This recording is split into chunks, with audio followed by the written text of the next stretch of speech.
Let's talk about something completely irrelevant, but let's lighten the mood a little bit. So this is a big story. Former Lizzo dancers were weight shamed and pressured while at strip club, lawsuit says. I like how it says pressured while at strip club. Not for the kids, I will say, but we'll keep the overt language to a minimum. And my understanding is that they were actually physically abused at these clubs. They were pressured into doing things, and I don't know if we can say that on air here, but bananas were put places bananas aren't supposed to go, and then they were told to eat them from the places. No! Don't blame me. I'm just the messenger here. Okay, but I do blame you as the pop culture host. Here's the important part of the story. That's why we're talking about it, because Lizzo was weight shaming dancers. Lizzo is morbidly obese. There can only be one. Did they say? Okay, this is my question. Is she saying like you're too heavy, or is she saying you're not heavy enough? She's basically. Oh, that's a great question. You know No what one I has mean? asked that yet. I want to know. If she's like, if you really want to be on my tour, you'll eat all of the donuts. Wow. Like no one has said it explicitly. I don't understand. Wow. No one's asked that spent yet. about 20 minutes talking about it today, so I'm about over this whole discussion. I'll be completely fair, but it's that's not the worst. There's really funny like mixed messages where she's got like a lady who works on the tour with her who's like very religious, but also like simulating sex acts in front of people. It's the weirdest. It almost feels fake how over the top the story is, but it's going to cost her a little bit. I'll be honest. I don't really care about the inner politics of Lizzo, but the issue I see is a big landmass. Culturally. Culturally, we have this body positivity thing. They say Lizzo is beautiful, but then inside this, this company or whatever, they're telling these people they're too fat. So it's something. Like, what is this? How do these things coexist? Yeah, I also think this, like, the point that they're saying, like, they're at a strip club. Going to strip clubs is like all of the women I know who purport to be sex positive feminists are like, going to the strip club is empowering and it's good and you should go. So it's this clash of cultures where it's like, if you don't go, then you are not sex positive enough. That's literally what and we're also talking when about, you go, you're forced to do things you're uncomfortable with, and maybe Lizzo fat shames you, or perhaps she skinny shames you. It's unclear. Yeah, this is one of those things determined yet, I don't think. They're talking about like, look, well, the dancers were overweight. But were they overweight enough? I don't know. You need to put on 100 pounds. I'm just saying, she doesn't. It's like the stories of like brides who get their bridesmaids ugly bridesmaids dresses so that they look better by comparison. Lizzo has an image up. I just want to know what direction this was happening. Lizzo's name is Melissa? Yes. That changes everything. She's, these are the people that push a very, very toxically positive message, meaning like that you have to feign positivity at all times, which is not how the real world works. And as you learn invariably, like I said earlier, anybody who puts be kind in a profile is the meanest person you've ever met in your entire life. It's the same in these industries. The harder the virtue signal, the worse they are as a boss, as an employer, as a general human being. And if you read more of the story, like I said, I'm going to spare everyone the details. No. I got a question about this. I'm not going to read it, and I'm going to keep the language as vague as I can. But NBC News says, okay, no, don't pull this up.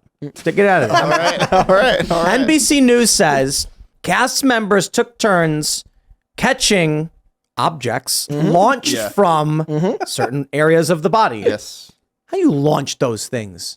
Ask the people at this strip club. Just a fun company activity. The best part about it is there's like an interview with her from like 2 years before this happened where she talks about how she always wanted to go to this one strip club, and that this was because this is the red light district in Amsterdam, right? So she's like basically talking about like, I love bananas. I want to go there to this strip club, and now it's coming back to bite her because she's nuts. So why? Like, I'm sorry, you're all men. I don't get the appeal of strip clubs. Perhaps you understand something I don't. But this is also one of those. This is one of those things where, like, look, they were basically shamed into doing this. They're like, well, if you don't come with, you you don't have to, but we'll judge you if you. It would be like Tim saying, like, hey, Brett, you want to go skating on Saturday? I mean, you don't have to come, but you might not have a job on Monday if you don't come with me. That's literally what it. Or for the rest of the tour, we'll just treat you like you're a weirdo. Exactly. Well, they said like she would do other concerts concerts that were not part of the tour, and only the people who like hung out with her outside at these events were the ones who got those jobs. So it's basically just like, do you remember when? Oh no, okay. So recently, Robert Downey Jr. had a thing where he talked about how after making Oppenheimer, he said women should run the world. Robert Downey Jr. was in that. In Oppenheimer, yeah. He said women. He's like, what this movie taught me is that women should run the world because they have a better way of handling problems. This is the exact proof to the opposite of that. That I don't know if it would be better, or if it would be worse, but it's certainly not going to be any better. Being a bad boss is not gendered. Doesn't like every military industrial complex corporation have like a female CEO or something? Not all right now, but yeah, like a couple years ago, yeah. It's like women should run the world, and it's like here's a bunch of women that are blowing up kids. Boeing is like, yeah, let's do that. Both men and women are equally bad and good at resolving problems, but I do not think women should exclusively run the world. It's like when people say like there should be an all-women Supreme Court. Like, what are you talking about? That's a terrible idea. The way the Barbie movie said. Look, no. Men and women are different, right? Men are object-oriented. Women are subject-oriented. So what happens is when you've got like a Hillary Clinton and like a Barack Obama, Obama sees a map. And on the map, he sees a military base. And he says, I think we should blow up that military base. And then like, oh, let's confer with Hillary what she thinks. And Hillary says, we should blow up those people. Yeah.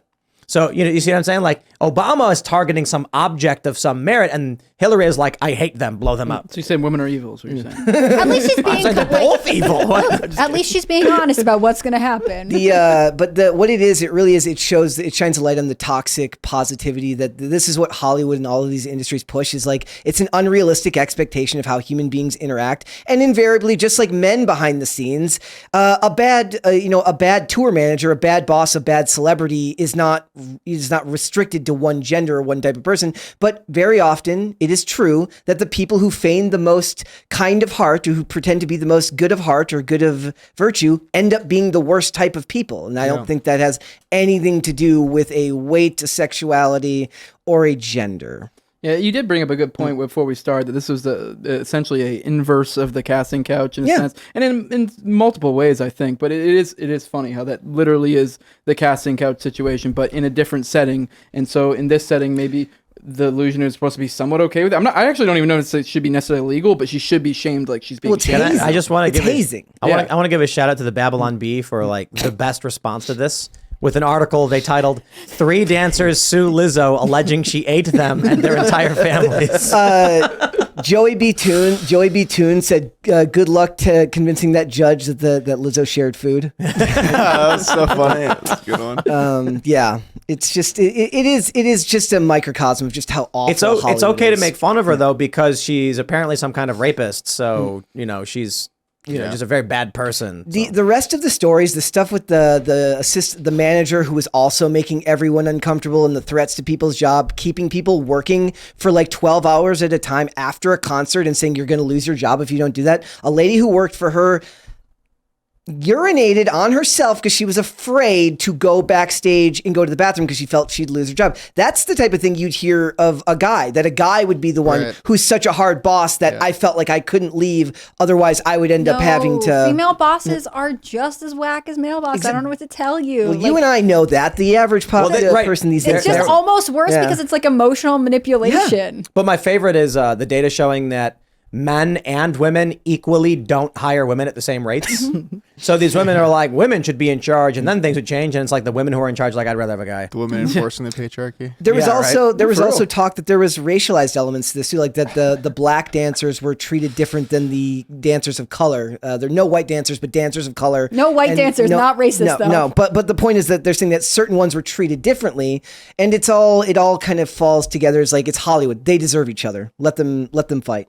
Wow, you don't say at big girl touring? Yes. Yeah. I'm just, yes. The body positivity thing is what I first noticed from this story. I mean, the story's wholly messed up as it is. We had like 9 articles. It was like literally split between like 9 articles because of all the stuff that came out about this today. That's crazy. I just think, how does Lizzo get famous? Like, do people really like her music? Yes. Yeah. Yes. She had some like cool songs that I was really. She had one. I think she has insulin resistance. I don't know anything about her. Is that the new single?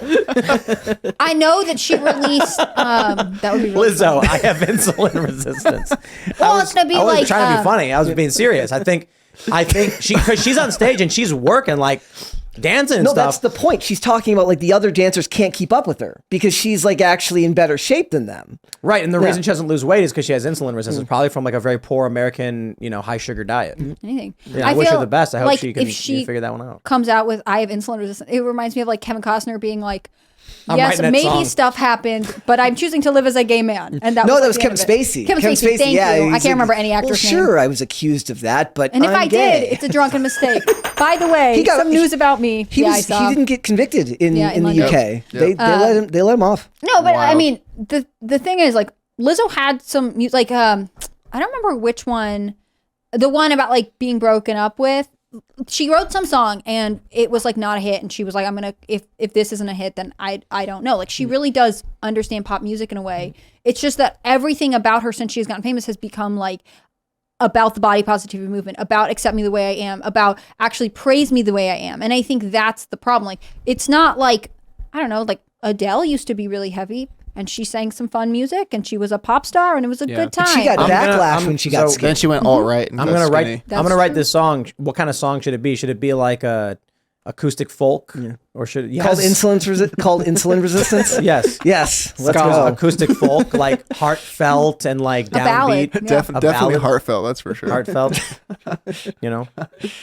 or maybe punk rock. Yeah. That sounds like insulin resistance does sound feel like it could be like I don't know. I'm thinking dance, Band name. disco, Doesn't be a disco. punk band. Yeah, I've been That's hits I've been with- listening to some disco recently because we were listening to Boney M Oh, no because way. Boney M's so good. Sweet. Maybe we should write a disco song. Yeah. I'd See if we love can to get help out. Lizzo to like. I wonder how much it costs to get Lizzo like as like a feature on the. I don't think she's gonna want to be on my song. Sure, called Lizzo. sure. We could try. I don't think Lizzo's gonna want to be on a song titled "Lizzo Has Insulin Resistance."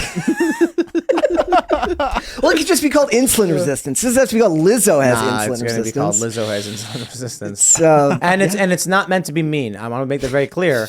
I am genuinely concerned about the bad dieting habits of Americans. Want to raise awareness. And I also it's a point to be critical of someone who would weight shame her own staff while she herself is currently suffering from a weight issue. she's also counting on you not being mean to her because of her be very size. serious. I still think she's shaming her dancers, saying they're too skinny. I think it's the other way around. I mean, there's different types of fat. She's clearly like O-line healthy type fat. You know what I mean? Like can move. You know what I mean? So But that's the thing. That's why I said insulin resistance. It wasn't making a joke. Yeah. Like people, I was the one being mean. You see these videos where it's like people who are very big are like moving really well. Linebackers in football. Yeah. Yeah. And there's videos of skateboarders, for instance, you'll see on Instagram where they're huge, but they'll be skating really well. And I'm just like, this is somebody who's got, I don't know if it's insulin resistance, but some kind of like, I don't know, thyroid problem or glandular issue that their body isn't burning the fat, but they clearly are building muscle and ability. I see Lizzo and I'm like, this is something about the garbage plastic we eat in our food every day, the brominated flours, the phthalates, the PCBs, all of that stuff. Because the story I hear over and over again, I swear, I ask everybody this. They say, oh, I was from this country, and when I came to America, I ate the exact same thing, but I gained 30 pounds. Yeah. And people say, when I went back to visit my family for a few weeks, I lost 10 pounds. It was crazy. Like something is wrong with our food. Thanks for watching this clip from the Timcast IRL podcast. Hang out with us live Monday through Friday at 8 p.m. and become a member over at timcast.com for uncensored, members-only shows exclusive. Thanks for hanging out, and we'll see you all next time.